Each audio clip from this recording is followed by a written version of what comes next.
Merci de nous rejoindre sur Radio J. On parle effectivement ce matin dans l'actualité de ces négociations sur les otages qui se poursuivent. Les États-Unis qui négocient directement avec le Hamas. Pour en parler, Sébastien Lévy, notre correspondant aux États-Unis, mais qui est avec nous en direct en studio à Paris, qui nous fait le plaisir d'être avec nous si tôt ce matin, est avec nous. Bonjour Sébastien. Bonjour Ilana, bonjour à tous. Et merci d'être là. Effectivement, on parle de ces déclarations alors, qui ont un petit peu choqué. On n'a pas très bien compris ce qu'il a voulu dire. L'envoyé spécial américain Adam Boehler, qui s'est félicité des avancées des discussions directes entre les États-Unis et le Hamas, et qui a tenu à rassurer Israël, même s'il a quand même fait cette déclaration. Nous avons nos propres intérêts. Nous ne sommes pas un agent d'Israël.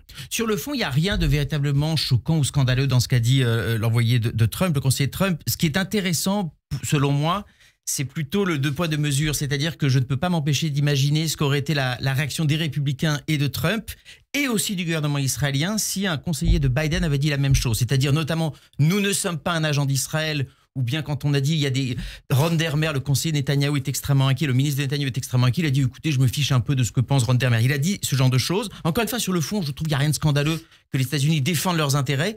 La façon dont il l'a dit, et surtout le fait que finalement il y a un silence radieux de la part du gouvernement israélien, montre la vraie différence de traitement entre Biden et Trump parce que Netanyahou est assez inquiet des réactions possibles de Donald Trump, et je pense qu'en ce sens c'est assez révélateur de la différence de climat entre les deux administrations par rapport à ce qui était le cas avec Biden. C'est ça, c'est Benjamin Netanyahou a peur de contrarier Donald Trump. Exactement, ce qui d'ailleurs a aussi joué un rôle positif dans la libération des otages, parce que le deal très très proche que Biden avait négocié, Donald Trump a été capable de l'imposer parce que Donald Trump inspire de la peur à Benjamin Netanyahou, et donc c'est ce qui permet à Donald Trump d'avoir plus de latitude pour agir sans que le gouvernement israélien se permette d'un certain nombre de commentaires qu'ils auraient fait si Joe Biden avait été à la Maison-Blanche, c'est à peu près certain. Alors Donald Trump inspire de la peur, c'est ce que vous dites, et ça fait justement la transition avec le thème de notre interview, de notre chronique du jour. Trump qui se comporte un peu finalement comme un parrain de la mafia. Il y a beaucoup de choses en commun, alors évidemment il y a plein de différences, mais quand on regarde un certain nombre de sujets, on se rend compte, j'en ai listé quelques-uns, on se rend compte qu'il y a finalement des thèmes en commun. D'abord, le poids de l'argent, le poids de la corruption, la notion surtout que tout s'achète. Donc c'est pour ça que je parle un peu de corruption.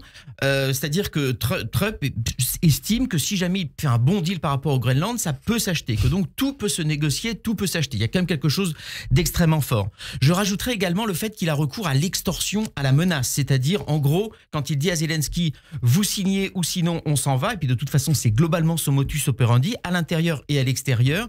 Vous avez vraiment le recours à l'extorsion, à la menace, de dire, je vais vous protéger si jamais vous me payez.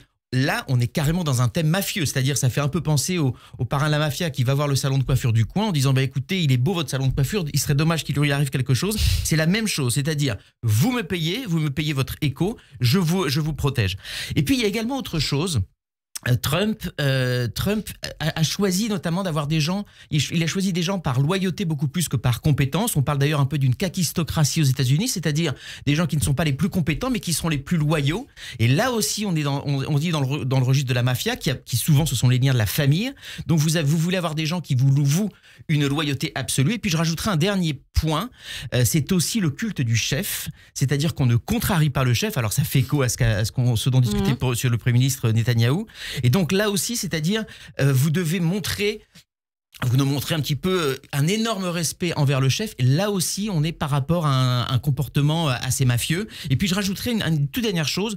Trump a fait lui-même ce type de comparaison en disant j'ai beaucoup travaillé avec des gens liés à la mafia, notamment dans l'immobilier, non pas en disant que lui était mafieux, pas du tout, mais il connaît ce monde-là, il a dit qu'il connaissait, et je crois qu'il y a une certaine fascination de Trump envers ce monde-là. Et donc pour synthétiser, je dirais que pour Trump, il utilise l'État pour protéger le business de ses affidés, assurer leur sécurité et éliminer ses ennemis. On est là vraiment dans quelque chose qui est très très proche de la mafia. Alors on a parlé de ce qui se passe justement sur la scène internationale avec ce comportement, comme vous le dites, qui se rapproche un petit peu d'un comportement mafieux. Mais concernant les États-Unis, qu'est-ce que ça provoque? Quelles conséquences justement sur l'État en lui-même, sur l'État américain? Alors d'abord ça concerne Trump lui-même qui estime que d'une certaine façon l'État c'est lui. On est là plus dans du Louis XIV que dans du Corleone. L'État, c'est lui, ça veut dire que Trump entend notamment monétiser. On a dit le culte de l'argent, il entend monétiser la présidence. Vous pouvez aujourd'hui, contre 5 millions de dollars, vous pouvez aujourd'hui avoir un dîner en tête-à-tête avec Donald Trump. C'est officiel, c'est officiel. Et donc là, on est dans une privatisation des intérêts et il estime que c'est son droit de faire quelque chose comme ça. Et évidemment, ça permet aux gens qui ont accès à Trump aussi de s'acheter une protection du parrain contre monnaie. Ouais. Et puis après, au-delà de Trump même, vous avez par exemple des affidés comme Musk par exemple qui se servent eux-mêmes de ce nouveau rapport à l'État, non seulement pour éliminer le gaspillage dans l'administration, en revanche de vider les administrations de tous les contre-pouvoirs. C'est ce qu'on a vu avec le ministère de l'Éducation là. Notamment, et en fait Musk ne veut pas de contre-pouvoir. Pourquoi ? Parce qu'il a envie d'éliminer ses propres concurrents. On sait que Musk dépend énormément de la commande publique, donc ça lui permet d'aller contre ses contre-pouvoirs, d'aller contre ses ennemis. Et donc là encore, ça fait partie des loyaux à Trump. Donc on s'accapare l'État, un petit peu comme la mafia, et de dire je vais me servir là-dedans. Je rajouterai aussi une chose, la peur que Trump inspire, ça conduit aujourd'hui des industriels et même des propriétaires de journaux à montrer patte blanche. On peut penser par exemple à Jeff Bezos, qui est le propriétaire du Washington Post. Je vais vous donner un exemple. Jeff Bezos est aussi le propriétaire d'Amazon. Oui. Et vous allez avoir très prochainement un documentaire sur Melania Trump, qui a coûté une fortune à Bezos, mais il estime que c'est un moyen, là encore, d'être dans les bonnes grâces de Donald Trump, et ce qui permettra à Bezos de protéger son business, notamment par rapport à Elon Musk, puisque en fait, ils sont concurrents sur un certain nombre de dossiers.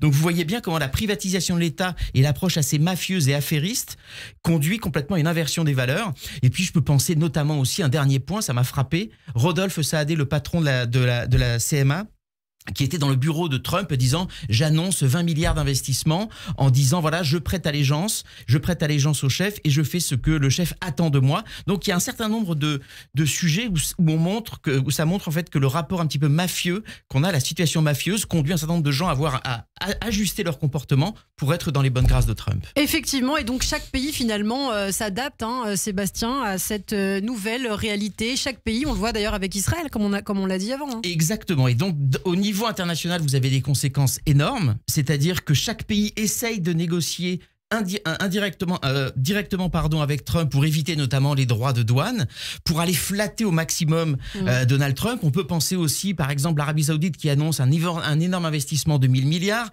Taïwan qui a extrêmement peur de perdre la protection du parrain américain qui annonce une usine de semi-conducteurs aux États-Unis, un investissement additionnel de 20 milliards. Donc chacun essaye de sauver sa peau parce que d'une certaine façon l'Amérique est à vendre et vous avez aujourd'hui les gens, en fait tous les États le savent, en ont conscience, et on est passé à une nouvelle étape. Dans le premier mandat, vous aviez notamment les délégations des autres pays qui allaient dans les Trump Hotels pour flatter Trump. Aujourd'hui, on est passé à autre chose. On est passé dans ce que j'ai dit par rapport aux investissements directs, le faire savoir, mais on est aussi passé par le fait que les États n'hésitent pas en fait à se positionner notamment sur les bitcoins. On sait que Trump investit dans des bitcoins. Il a fait d'ailleurs, j'ai oublié d'en parler, il a fait récemment un fonds fédéral de bitcoin qui a fait monter les cours. Là encore, on est dans un conflit d'intérêts complètement caractérisé. Les États le savent, mais les États savent que c'est la seule solution pour acheter leur protection. Quelles conséquences pour les Juifs américains et pour les Juifs finalement dans la diaspora ? Alors, pour les Juifs américains, de toute façon, les Juifs américains ne sont pas des grands fans de Trump. Ouais. Ce qui, en revanche, globalement, ce que ça montre dans l'histoire du peuple juif, le peuple juif a toujours été préservé, je dirais, des tyrans par des institutions démocratiques fortes. A contrario, dès qu'un pouvoir fort a estimé qu'il devait avoir autour de lui des affidés, des loyaux, on parle à ce moment-là des Juifs de cour, les Juifs essayaient d'acheter leur protection à titre individuel, et ça a toujours très très mal fini pour les Juifs. C'est la raison pour laquelle je pense qu'il faut avoir en tête, et notamment par rapport à l'État d'Israël. Eh bien, merci beaucoup Sébastien Lévy, merci d'avoir été avec nous. On peut retrouver évidemment cette interview sur notre chaîne YouTube. Je vous dis à très bientôt. Radio